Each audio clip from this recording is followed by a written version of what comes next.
Allô tout le monde! Aujourd'hui, j'ai décidé de vous faire une vidéo concernant les 10 trucs que j'ai essayés pour tomber enceinte et qui n'ont pas fonctionné, bien entendu. Je vais juste faire une petite parenthèse par rapport à ce que je suis pas médecin et moi, ce que j'ai essayé, c'est un peu des trucs de grand-mère, des trucs que j'ai vus sur les forums, des trucs que j'ai vus aussi sur Google. Je déconseille en fait d'essayer tous ces trucs sans avoir parlé à un professionnel de la santé. La simple et bonne raison, c'est que souvent, ces produits-là ont des contre-indicatifs. C'est super important de commencer à s'informer avant de commencer à prendre une médication quelconque, que ce soit des produits plus naturels ou des produits testés en laboratoire. Je vais vous énumérer, moi, ce que j'ai fait.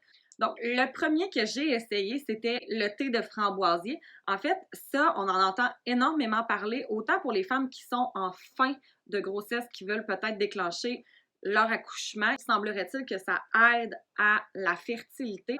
Le thé de framboisier, en fait, est énormément riche en calcium, ce qui fait en sorte que ça va vraiment aider au niveau de l'endomètre. L'endomètre, pour ceux qui ne le savent pas, c'est une paroi qui est créée en fait tout au long du cycle, puis qui va faire une rupture à la fin du cycle si jamais l'ovule en fait n'a pas été fécondé. Donc, semblerait-il que ce que ça va faire, c'est que ça va créer vraiment un équilibre entre le fait que l'endomètre ne soit pas trop épais et pas trop mince. Donc, ce qui favoriserait vraiment une bonne implantation. En gros, ce que ça va faire, c'est plus au niveau de l'endomètre, ça va venir donner un coup de main à l'endomètre. Pour ce qui est du numéro 2, moi j'ai essayé le maca. Le maca, je vous dirais que je l'ai essayé quand même pendant pratiquement un an. Mon conjoint aussi l'utilisait. En fait, j'avais vu que c'est bien fait autant pour les deux sexes.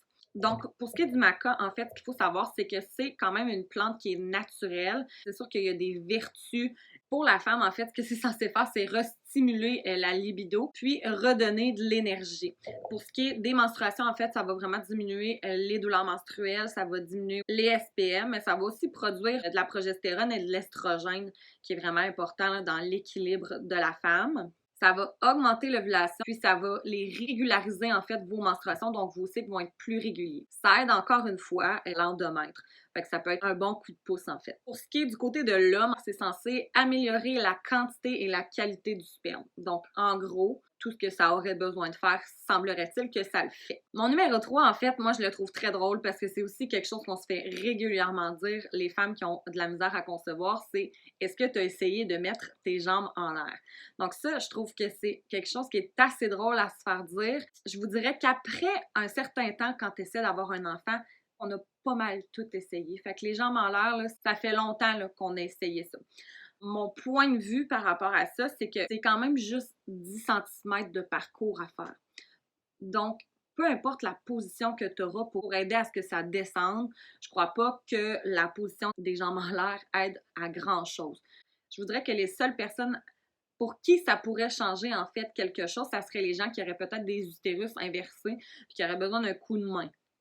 Mais les jambes en l'air, pour ma part, ça n'a pas marché. Donc là, mon préféré, en fait, je pense parmi tous les trucs que j'ai essayé, c'est le fameux Pré-Seed. Pour ceux qui ne savent pas ce que c'est le Pré-Seed, en fait, c'est que c'est un lubrifiant fertility friendly. Ce que je veux dire par là, c'est que c'est un lubrifiant qui a été prouvé pour avoir un pH équilibré et aider le spermatozoïde à se déplacer. La seule chose, en fait, à propos de ce produit-là, c'est que le taux de fausses couches relié à l'utilisation de Pré-Seed est quand même assez élevé.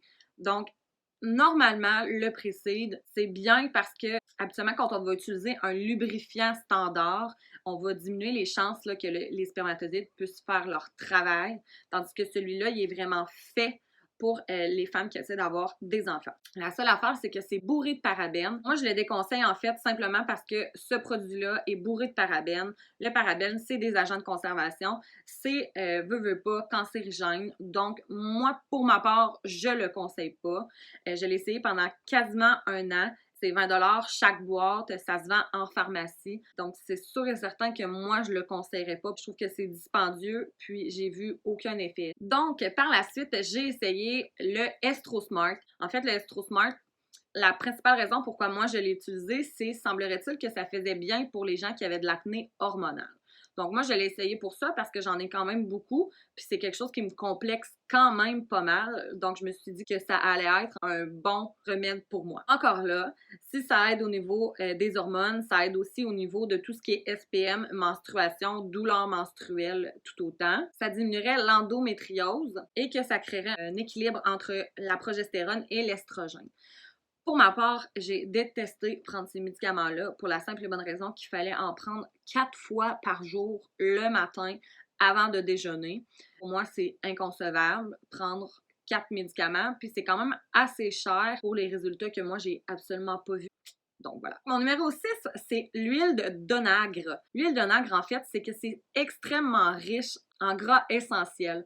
Ce qui va faire que ça va booster beaucoup tout ce qui est glaire cervicale. Donc la glaire cervicale, c'est ce qui va aider au cheminement du spermatozoïde vers l'ovule à féconder.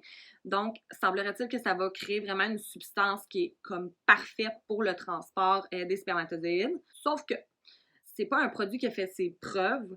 Puis c'est pas un produit non plus qui a été testé en laboratoire et tout. Donc j'ai décidé de l'arrêter pour cette simple et bonne raison-là, c'est qu'il n'y avait pas de recherche qui avait été faite vraiment là-dessus.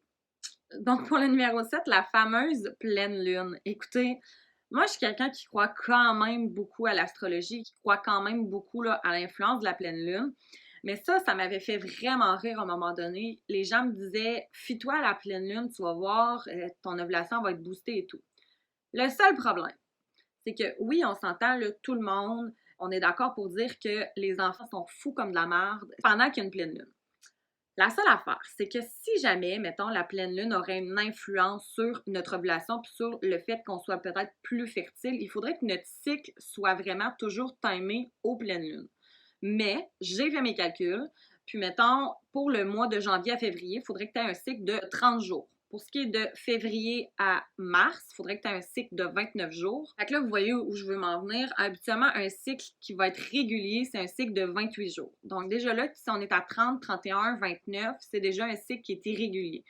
Pour une personne qui a déjà des problèmes de cycle irrégulier, la pleine lune, honnêtement, c'est du gros n'importe quoi. Puis pour les filles qui ont des cycles, en fait, qui sont réguliers, c'est aussi du gros n'importe quoi. Est-ce que je crois que ça a une influence si, mettons, par pur hasard, ton ovulation tombe en même temps que la pleine lune?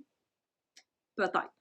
Mais je pense pas que ça a une influence, en fait, sur le fait de tomber enceinte ou pas. Donc, pour le numéro 8, je voulais vous parler un petit peu des tests d'ovulation. En fait, le test d'ovulation, ce que ça fait, c'est que ça va prédire l'ovulation qui est à venir dans un délai là, environ de 24 à 36 heures après avoir eu un test positif. Là où je vais mettre l'emphase, c'est pas que je dis que les tests d'ovulation ne sont pas bons. Le seul problème, c'est que moi, j'ai un syndrome des ovaires polykystiques. Donc, notre gros problème à nous, ceux qui sont touchés par ça, c'est que les tests d'ovulation sont majoritairement faussés. C'est assez difficile quand on a un syndrome des ovaires polykystiques à gérer au niveau des tests d'ovulation. Donc, si tu n'es pas une personne qui a un syndrome des ovaires polykystiques, comment ça fonctionne pour ceux qui ne seraient pas au courant? En fait, le test d'ovulation, si jamais il est positif, c'est que dans les 24 à 36 heures prochains après le résultat positif du test d'ovulation, c'est là que ton ovulation va se passer.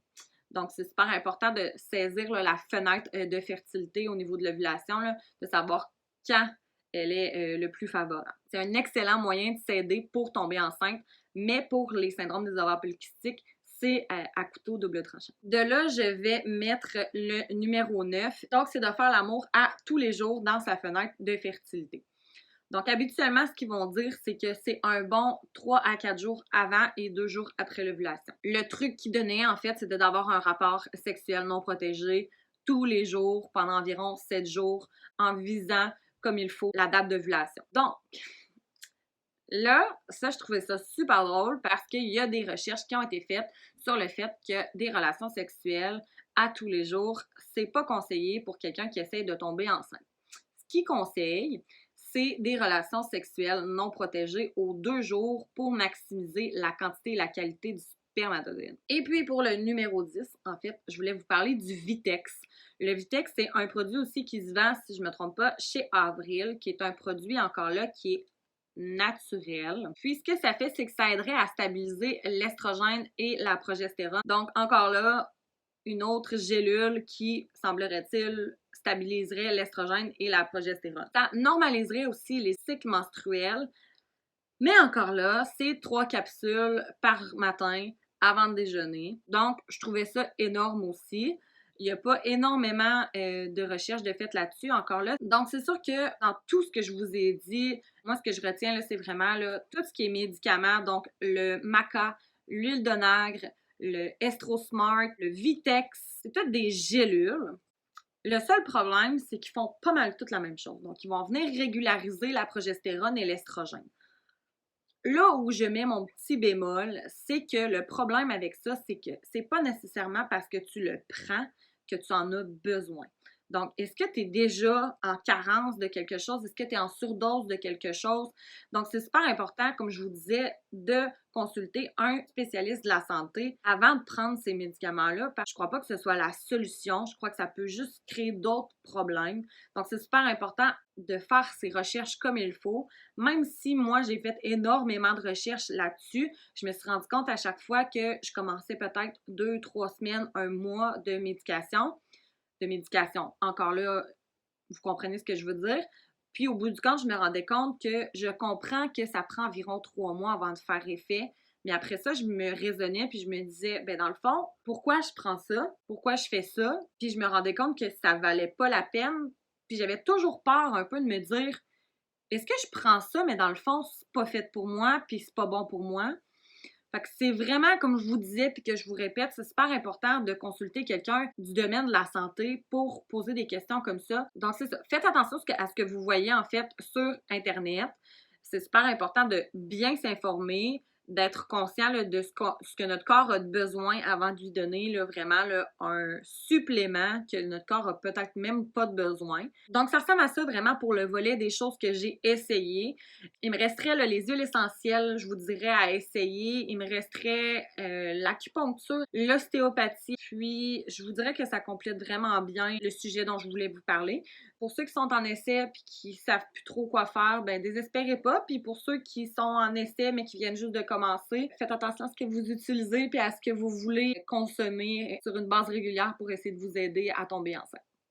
Merci, bye bye!